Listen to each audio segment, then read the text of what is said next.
పెద్ద ఎత్తున కుటుంబము తెలంగాణ వనరులను కొల్లగొట్టి విధ్వంసానికి పాల్పడి కొత్త రకమైన అవినీతి అక్రమాలకు తెరలేపి ఇవాళ మేమే నిజాయితీపరులు అని మాట్లాడుతున్నారు. ఎలా మాట్లాడగలుగుతున్నారో నాకు అర్థం కావడం లేదు. నిజంగా ఓసారి ఆశ్చర్యం అనిపిస్తుంది. ఇవాళ కేసీఆర్ కుటుంబంలో, కల్వకుంట్ల కుటుంబంలో లిక్కర్ కేసులో ఇన్వాల్వ్ అయిందని చెప్పి, లిక్కర్ కేసులో కుంభకోణం జరిగిందని చెప్పి సాక్షాత్తు కేసీఆర్ బిడ్డ కవిత గారు ఢిల్లీలో తిహార్ జైల్లో ఎన్ని రోజులు ఉన్నదో మనందరికీ కూడా తెలుసు.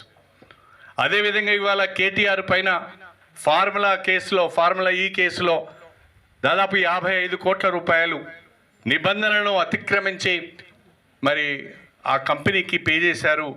తద్వారా అనేక రకాలైన తప్పులకు పాల్పడ్డారని చెప్పి ఈరోజు ఆయన మీద కేసు అయింది. ఆయన కూడా రేపో మాపో జైలుకు పోయేటట్టున్నాడు.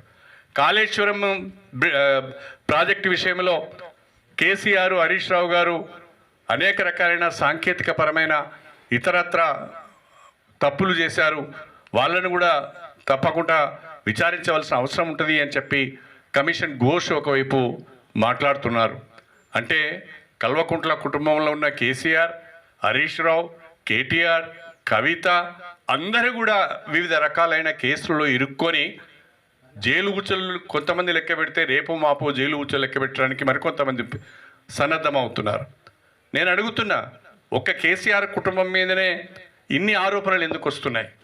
నిజంగా మీరు నీతివంతులైతే, నిజంగా మీరు నిజాయితీ పరులైతే ఇన్ని రకాలైన ఆరోపణలు మీ మీదనే ఎందుకు వస్తున్నాయి?